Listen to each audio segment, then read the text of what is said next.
haven't seen you in a while. Hey, it's good to see you faces. You smiling, beautiful faces. Good to see all of y'all. I miss y'all.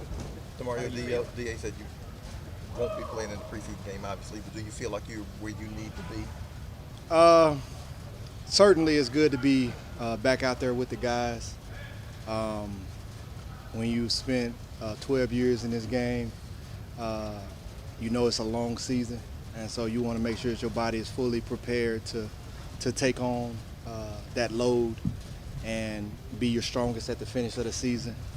And certainly without taking preseason reps, sometimes that can feel a little bit different, but I feel like as a pro, you got to know how to get yourself to optimal level, optimal performance. And I think just with our practices going with against our offense, the tempo that they play at, the amount of weapons that they got over there, you know, the way that the coaches are calling plays, it puts you in every situation that you're going to be in the game. And so I think, you know, in practice I'll be able to get enough reps that I need to be ready week one. You don't miss games. Have you missed this much practice? No, you know what? That's interesting. I haven't missed this much practice or this much training camp before. Certainly, you know, you got to think, and I don't know, you know, for whatever reason, but you got to think, man, in year 12, that plane may need a little more runway before it's ready to hit the sky. And I just think, man, I'm grateful, you know, to have a staff that took something that wasn't as serious, but, you know, gave me extra time to make sure that everything was functioning properly. And, you know, now I told all the guys, man, you know, I put in all my vet days. I took all my vacation days. I got them out the way. It's time to work now, so I'm excited. What are your thoughts on Jalen Smith? I'm sure you've seen him from afar, but is he coming and fit right in pretty quickly? Oh, absolutely, man. Anytime you're able to get good football players in this league, it's a huge plus. So kudos to the front office in bringing him in. A guy who's had a ton of success. You know, I just think back to the battles that we had with Dallas. You know, back when we were contending for conference championships, going against them and just watching him be out there lights out making plays.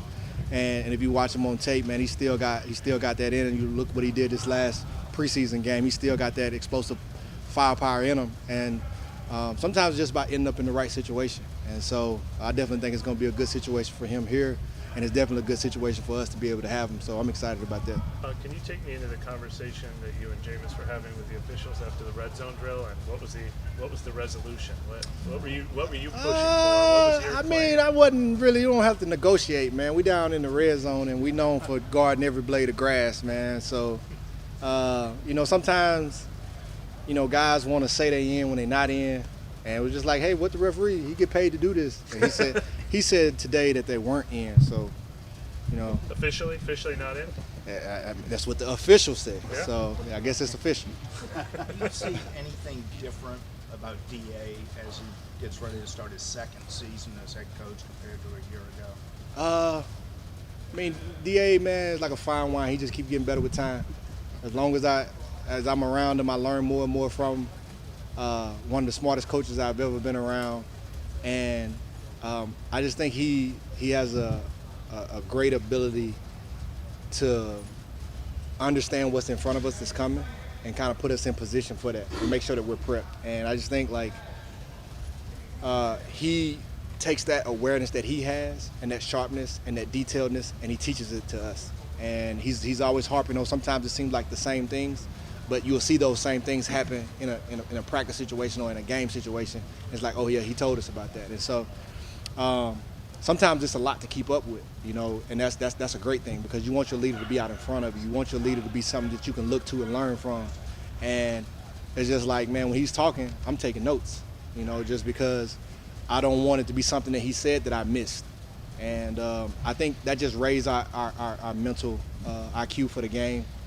He makes us better football players just by making us better thinkers. You know, we all physically talented, but if you can't think about the game situationally and know what you can and can't do while you're out there, you're going to struggle. And so, I mean, being in year 12, having a coach that I can learn so much from, that's a blessing. Do you sense that he's more comfortable being the head guy than maybe he was just starting out? I don't think he was. I never saw. If he was uncomfortable, I never saw it. I think he's been here before. You know, he's had a head coaching job before, and you know now I think any, uncomfort, I feel like that's us as players to take that off of him. We got a talented defense, we got a talented offense, and it's for us to be in the right position to go out and make plays. And one thing I know, like having him as a defensive coordinator for all these years, when we're playing good, it helps him be more comfortable as a coach. It helps him, go deeper into his bag of plays to call and be more calm in situations. And so I think that's what helps take it to the next level. But I haven't sensed any uncomfort with him for him to grow from. I think it's a little more swagger on him this year, just because it's a little more swagger on all of us for reasons that are undisclosed. It can be tougher. I mean, like if a coach comes in, is hired because the last coach got fired, it's like a little less pressure at the beginning than it is if a coach comes in to succeed. A very successful coach who just left, it can be a tough spot for a guy like that. And I wonder, how do you feel like his temperament made him well equipped to handle that? It's a little, it's a little rare, right, for a new coach to come in right after a successful coach. Well, firstly, he's not a new coach. He's been doing this, and like we're not looking in the past, we're looking forward. Scripture I've been studying in Joshua, it talks about where God came to Joshua and he said, "Moses, my servant, is dead. Get up and let's get ready to take the promised land." And that's how I look at it. Like he's our leader and he's leading us forward, and that's what we're rolling. We ain't looking in the rearview, we're looking at what's in front of us. And man, as I said, we got reasons that are undisclosed why we excited, but we looking ahead. That's all we're doing. Why are those undisclosed? Because everybody gonna see it when it's time. Okay. I have trouble gauging like vibe and attitude and stuff like that, and how real that is, and how much we can tell from the side of that. Is that something that is legitimately being sensed around here? The confidence and the swagger of this team? Well, I just feel like if you believe in the Saints and you're a fan of the Saints or you Who Dat Nation, you should be excited right now. That's all I say. You should be excited. Demario, when a team goes out and spends $150 million on the quarterback, does that add to that? Does that change things inside the building? Yeah, I certainly believe so. You have to have really good quarterback play to be successful in the league. You look at the Super Bowl last year, I think, there's no question that those are two of the best performing quarterbacks in the National Football League, and that's why they're in that game. So it's going to be hard to have a conversation where you think you can make it far without great quarterback play in this league. But being able to grab somebody like Derek Carr, for me, for guys like myself and Cam, Tyron, our job is to take that burden off of him. We just want to give him a safe space to come in and be him. Like, I think that was so pivotal for me when I came here, is I didn't step into an organization where I felt like I had to be the guy. It was so many pieces and so many leaders that were in place. Like, all I had to go out and do was play great football. And I put on some of my best tape. And I became, had some of my best years here. And I think the same could be the case for him. And so he's been a phenomenal football player, but we don't want him to come in and think he has to carry the load. Like, we just want you to just come in and do you. This is a safe place. This is a refuge. And when that time is, we put it on your back, it'll happen. Just like I didn't necessarily ask for it to be on my back or be one of the leaders. It transitioned into that. When I came in, I was just trying to play. And I knew I could bring some value. And I think he knows he can come in and bring some value. So, but certainly that plays a huge role. What now you've had a couple months to be his teammate. What's really kind of stood out about him as a teammate, as a quarterback, whatever? Number one, I think he's a team guy, and he's a relational guy, and he's a servant leader. So he leads on the field. He takes command of the offense. He gets guys lined up. He's communicating with receivers. He knows how to put everybody in the position, and he knows how to get the ball to different guys in their strength. But also, he's a relational guy. So in the locker room, he's having FaceTime with his O-lineman. He's having FaceTime with his receivers. He's having FaceTime with his running backs. He spends time talking with the defense. Me and him talking almost every day. And so I think that's huge. And anytime you can get another kingdom man in the locker room, it's going to be huge. I think he leads with his faith out front, and that's one of the most encouraging things that I've seen. Demario, I know in the past there's been, the juice boys, bring the juice, that sort of thing. Is there any kind of mantra in the defensive skating room this year? That's good. Let's say TBD. Let's say TBD. Undisclosed. Undisclosed. Yeah, there you go. There we go. I like that. We didn't even have a headline. Undisclosed. What's coming? What is coming? Word of the day. So will it always be undisclosed in terms? Will it ever be spoken, or will it only be seen? All the above. All the above.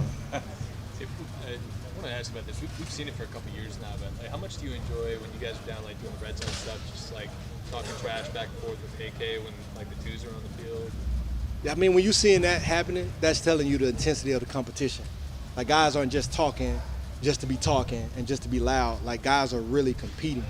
And then when you got, one of the top running backs in the league competing, you got one of the top receivers in the league competing, top quarterback going against some top corners and XYZ, it's competitive. It's competitive. And these have been some of the most competitive practices that I've been in. And so that's certainly exciting. Or how do those practices compare to the ones in some of your other teams you played for, as far as just competitive? Oh, no, I haven't had any practices close to the practices I've had, here in the Saints. And I think that's what speaks to the winning success that's been here. When you look up and you see all those banners, I think that's because of the competitiveness of practice. And we're just trying to find ways to take it up even more. Yeah.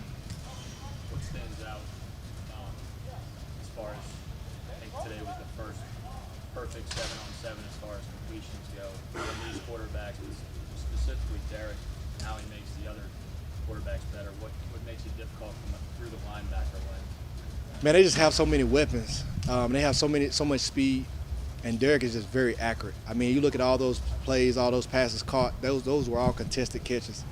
So kudos to the tight ends, kudos to the receivers, and kudos to the quarterbacks. It wasn't just Derek. Jameis was on point. Jake was on point. I just think that's the competitiveness of practice. We don't want them to catch passes like that, certainly, but when they do, it just makes you excited. Like they're in our offenses, they're good. From the linebacker, forward, I guess, you have a ton of talent, but more than anybody, the cuts have to be made. What makes that difficult from your end, and what advice can you give to guys like Summers and Anderson and guys competing for spots or practice spots? Man, every day you hear just compete. Everything is earned, nothing is given. You just got to have that mentality. Somebody told me that when I first came in, I always keep the mentality of a rookie, and he's always trying to earn your locker.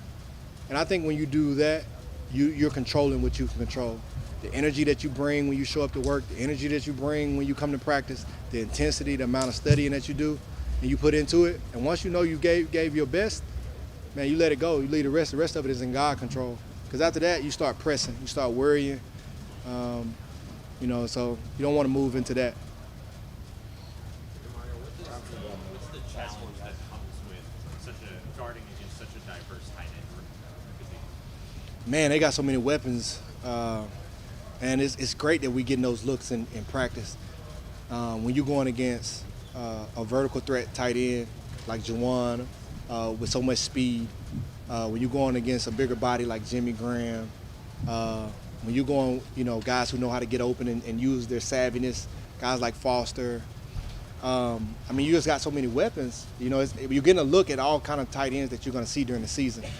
And, some guys have like one or two of those. To have all three of those, I believe is kind of rare for a tight end room. And it's a special group. Plus, you got a quarterback who knows how to get those guys the ball in their favorite spots. So that's what makes it challenging. I know we're overtime here, but on Juwan, have you noticed anything different about him? On the field, he's so active this year. Has his game gotten savvier or anything different? Man, certainly his game is he gets better every year. You see the amount of time that he puts in. He's one of the first guys in the building, last guys to leave. The amount of work he puts in the off season. You just see it, and the way he competes in practice. He's always full speed. So I think it just speaks to the amount of effort that he puts into his game. Certainly excited to see him perform this year, to stack another good year on top of coming off a big season. We certainly need it. And then also I think he's a kingdom man. He's a believer. He leads with his faith out front. And so, man, I just think when guys have that faith on them, they just look at life from a different perspective. And the victory is found more than on the field. is found in your identity. And I think when guys have that, they just have something that other people might need. Thanks, Mario. I- Season form. Hey, here we go. Let's go. God bless. Did miss us. I did. Y'all take care.